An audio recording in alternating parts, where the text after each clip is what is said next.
Okay guys, paunserya tayo. So yan guys, magpapainit lang tayo ng mantika. Mag-aadobo tayo ng talong. Nahiwa ko na yung ating sibuyas, bawang, pati yung ating talong. Tapos magpiprito tayo ng maliliit na galunggong.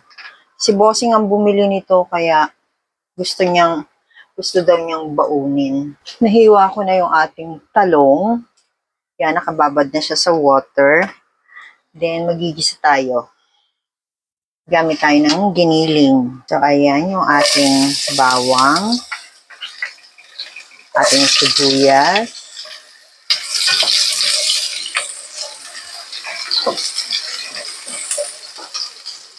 Yung ating giniling. Konti lang, kasi konti-konti lang din yung aming luto.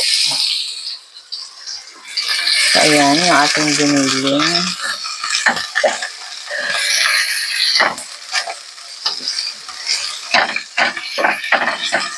Hiwa-hiwalayin lang natin yung ating giniling.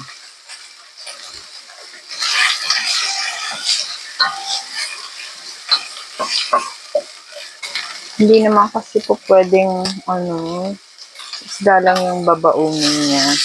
Kaya samahan na natin ng gulay. Tustahin lang natin yung giniling. Lagyan natin ng konting paminta.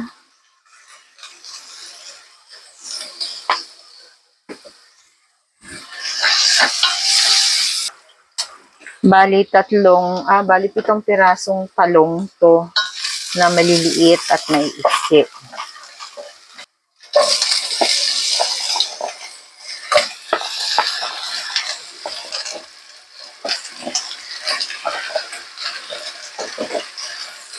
So, ayan na guys. Haluin lang natin ng konti.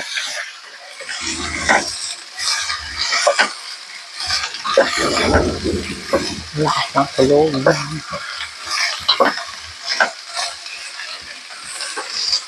Tapos, lagyan natin ng toyo. Ayan, ganyan lang. 1/4 ito ha.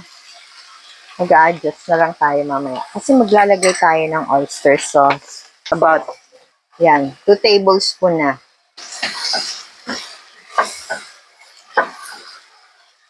Tapos, lagyan natin ng tubig. About half. Half a cup of water.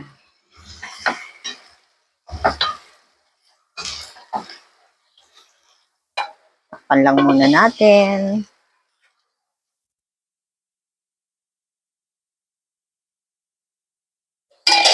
Guys, gagamit tayo ng pampalasa ha. Kinisamix ang gamit ko.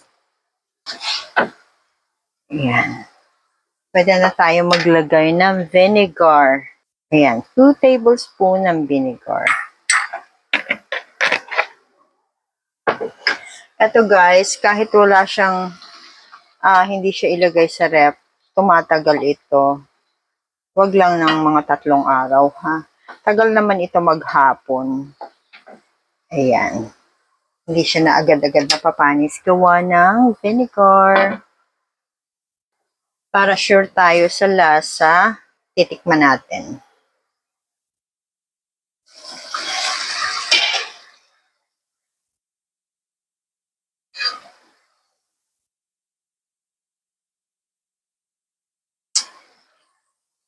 Sakto lang yung lasa niya. Hindi maalat, hindi matabang.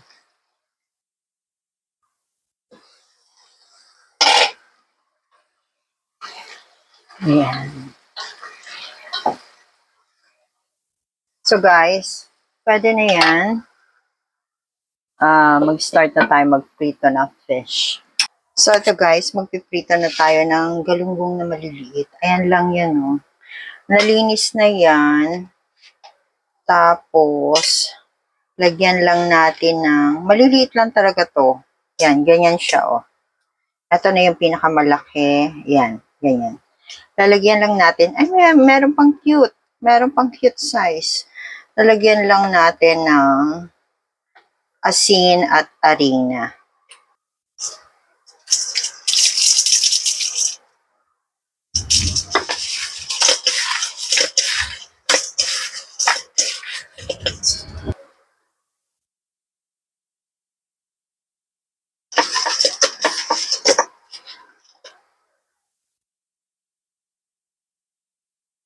para hindi naman siya madurog. Kasi ang liliit na niya, baka mamaya madurog pa sa pagprito. So, okay na yan. Magpapainit na tayo ng mantika.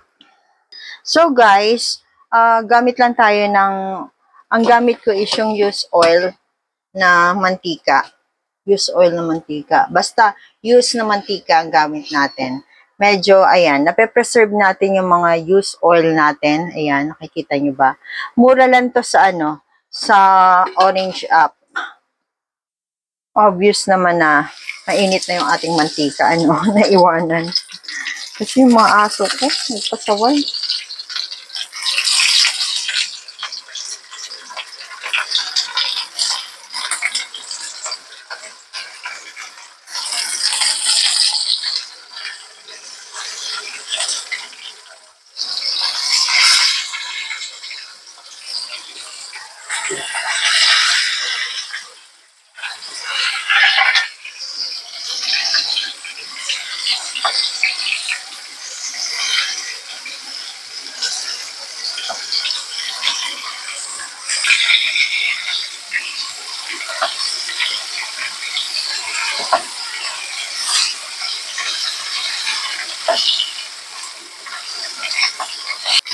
Ayan.